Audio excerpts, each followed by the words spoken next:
Bonjour à tous, bienvenue sur le plateau de Je te dis quoi, les musiques, l'émission qui parle de la musique, de toutes les musiques, mais rien que de la musique. Aujourd'hui, numéro spécial consacré aux musiques du monde et je reçois, vous verrez, des portraits, des invités évidemment, beaucoup de musique, de la musique du monde, du folk, du country, bien sûr de la musique africaine. On découvrira les premiers griots, ceux qui ont fait la légende de toutes ces musiques africaines que vous connaissez bien si vous suivez et si vous êtes amateur de ce type d'expression artistique. Mon premier invité aujourd'hui, Gaby Bizien, bonjour. Bonjour. Vous êtes le responsable du département musique actuelle de l'association Domaine Musique. En deux mots, la philosophie, vous rayonnez sur le Nord-Pas-de-Calais et quel en est le principe ? C'est une agence culturelle, en fait un centre de ressources pour le développement de la vie musicale en région Nord-Pas-de-Calais.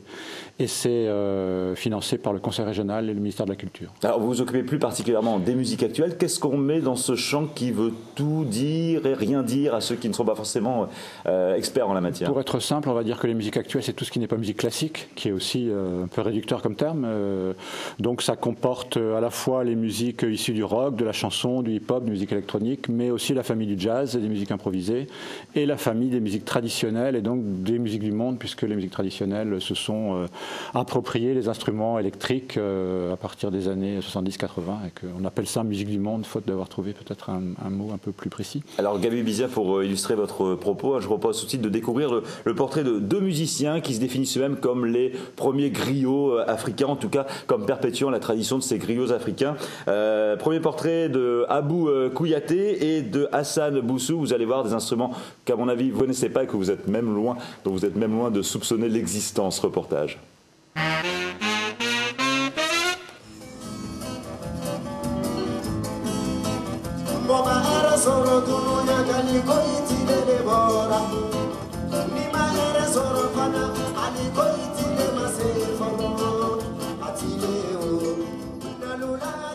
Les chansons parlent d'abord sur l'amour, parce qu'avant tout, l'amour, il est très très important dans la vie. Ça parle un peu de la politique de l'Afrique, il parle aussi, tu vois, les activités de la société africaine chez nous. Il y a Kamalingoni, moi je joue le djembé, il y a aussi le balafon. Le balafon qui est un instrument vraiment emblématique de l'Afrique de l'Ouest, plus la sonorité occidentale comme la batterie, guitare basse et guitare électrique.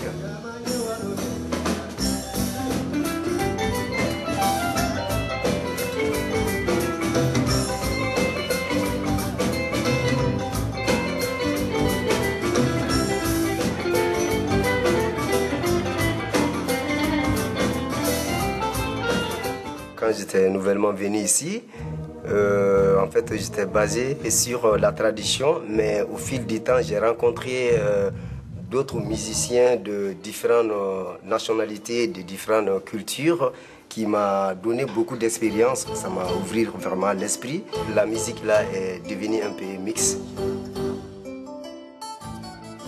Je donne les cours de percussion. J'accompagne aussi la danse africaine. J'adore ça, en fait, de voir les gens autour de moi qui sont venus pour vraiment apprendre d'autres cultures qui n'est pas la tienne. Et je suis fier de vraiment présenter ma culture ici en France. Au Mali, comme tous les griots, c'est dans les cérémonies. On joue beaucoup la musique comme les baptêmes, les mariages. Mais les Kouyatés sont les premiers griots de l'Afrique de l'Ouest. C'est même les griots, ils les chantent dans les chansons que Djelima Kouyatebo. Djelima Kouyatebo, ça veut dire en bambara que les Kouyatés sont les premiers griots. Sans l'intermédiaire d'un griot, je ne peux pas avoir une femme à marier, même si tu as des millions, quoi.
c'est un instrument, l'instrument principal du gnawa.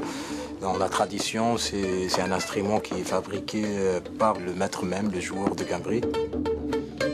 Ça fait partie de l'apprentissage, ça fait partie du rituel aussi, parce qu'il faut avoir son propre gambri. Les origines, c'est des griots, c'est des nomades qui s'est retrouvés dans le nord de l'Afrique avec la tradition, avec leur musique. Et bien sûr, c'est arabisé avec le temps, ça a pris du timbre du Maghreb. Le concept aussi de transmettre, de parler, de transmettre des messages, c'est le même concept que les griots. Chaque partie représente quelque chose dans l'univers, soit le feu, soit la force, soit la nature, soit l'approche au Dieu. Il y a beaucoup de liens avec la religion. Et ça parle aussi de la société, du contact, du rapport humain. Ça parle aussi du rapport entre les humains et les esprits. C'est une tradition qui se transmet de père en fils. Il faut passer par le début, il faut passer par les chants, il faut maîtriser les carcabes, il faut maîtriser le jeu de tambour, il faut maîtriser la danse surtout, parce que c'est le dialogue entre le corps et l'instrument. Et c'est comme ça qu'on grandit dans cette tradition jusqu'à ce qu'on devient maître. C'était vraiment de rencontrer des musiciens. Comme tous les musiciens de ma génération, on voulait faire quelque chose de cette tradition et transmettre aussi autrement au grand public. On a commencé la première formation. J'ai proposé mon projet, c'était accepté par des bras ouverts. Avec le temps, ça a amélioré, ça a changé des musiciens jusqu'aux formations actuelles aujourd'hui.